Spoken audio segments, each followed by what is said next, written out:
Have you ever stopped yourself from doing something because you think that's bad? Like, let's say, disagree or create conflict. Or have you ever noticed you're doing something just because you've been told that's what a good boy, that's what a good girl does?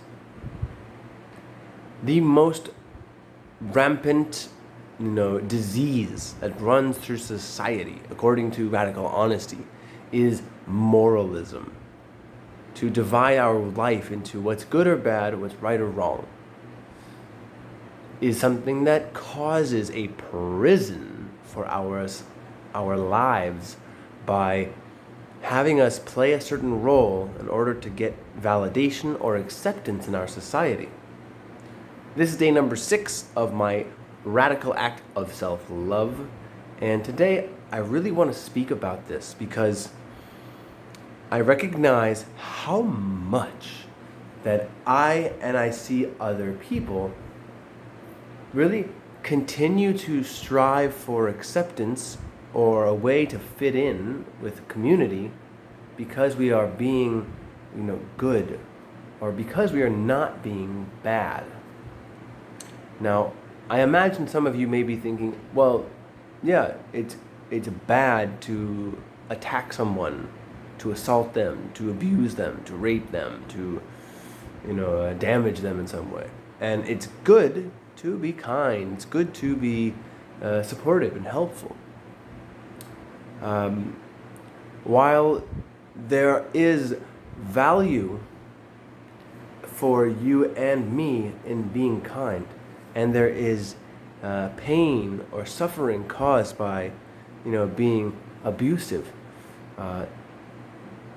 to put them into categories of right and wrong actually traps us in the prison of our mind, rather than being a part of the experience itself and choosing what just feels like it's coming from a space of love or fear. Ooh, as I say that, I notice my body feeling kind of like an uncertainty, kind of a pulling apart from within. Because I was raised in a Christian school. I was brought up, around the Bible, and everybody's saying it's really important for you to be good and get along and be agreeable, which essentially is saying be a people pleaser. Don't cause any problems by disagreeing. And now I'm learning to kind of really stand up for myself and what I care about by accepting, like, hey, if I have an idea and it doesn't match what this other person wants, well, it doesn't make me bad or wrong. It simply makes us have different opinions. I notice my body feel ease in order to acknowledge that, like, weight off my chest. This is incredibly, how would I say, trapping of our own psyche. Like, time and time again, as we are taught in school to fit in, it's these roles that we play that stop us from really discovering what our being, what our sense of curiosity wants to express. And so when I say that, what do I mean?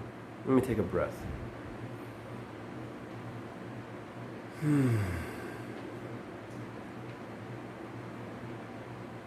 I noticed that if I was to tell myself, like, just tonight, I wanted to come home and not be at some party until 7 a.m. And I was thinking, like, is it bad for me to go in there and interrupt the party by being like, hey, I need something from you so that I can, like the keys, in order to go to the house? Is that bad of me to kind of interrupt? Let me be nice and polite and wait until they're done so that I can not interrupt them. And while there's a certain level of candor and a level of social acuity to not disrupt somebody in the middle of a conversation, perhaps, at the same time, you then create suffering for yourself while withholding in that moment. And yes, there's a valuable sacrifice to support somebody. And at what cost, at what point does that sacrifice become too much for you? And suddenly you're just becoming a slave to being a people pleaser. Right? I have to fart. I farted. I notice for myself thinking, is it right or is it wrong to acknowledge this? Is that good or bad? Will I get acceptance or rejection for my truth right now? And I don't know about you, but for me, if I want to really be in the moment and not judge myself as acceptable or rejection worthy, as enough or not enough, the only way for me to feel complete love and acceptance for myself is to just not put the label of right and wrong, good and evil, but simply say, this is, and here is the positive repercussions, and here is the negative. In other words,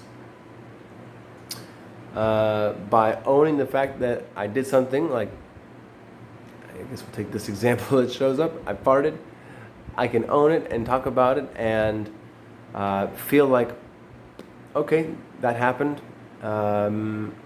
Maybe someone's going to think you're gross or rude for that. And then I can not talk about it, and then people can think that you're perfect and always have things together. There's no smell. I notice my body feeling kind of a pressure system inside expanding outwards. More of this radical honesty, right? It's to notice, imagine, and feel your experience and separate out what you have within those categories.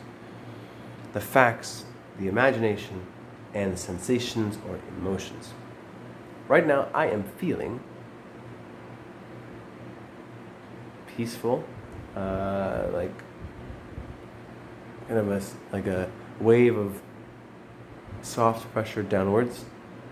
And I notice a thought of have a clear, succinct idea right now. Thank you. I feel grateful for myself to acknowledge what's going on. And I want to share just in closing, if you put yourself into this morality where you can only be acceptable if you do something that's good, and you live like that, then you can continue to feel trapped in the role of being the good girl, the good boy, and stop yourself from ever taking action that doesn't align with that. And at the same time, maybe you tell yourself, I tell myself, I think I'm boring if I do that, or I judge other people who are just always being so polite and kind as predictable or boring. And people who are bad, you maybe even wonder, why do the bad boys get the girls? The idea of someone who challenges a system and pushes the envelope, pushes people to kind of really question themselves and question the structure. Is this really, these boundaries, do these really exist? Let me test these boundaries and see what's real. That is the quality that I believe, being unapologetic about yourself, that is magnetic. And the value of being able to break free from this morality and decide for yourself that there's just simply results that benefit or have more drawback. And when you look at what your actions are based off of that paradigm, you're living in a space that is a lot more authentic and still can be kind and loving. It can still be kind and loving. It's not like I'm going to suddenly become some evil person that's just always taking advantage of other people. It's that I recognize wow, if I'm the one who decides to make a lot of noise and take up space right now, and that person says, hey, it's my fucking thing, it's my time to be loud, well, I just created a moment for this person to express their boundaries and stand up for themselves. That they would have never gotten to embody that for themselves if I didn't express myself as well. So I could go on for this for a long time, but I want to close it right now with this and just say, take a chance and consider for ourselves when we're doing something or not doing something. Is it simply because we have been trained that this is good or this is bad? And are we thinking for ourselves or just following what we were taught blindly like sheep?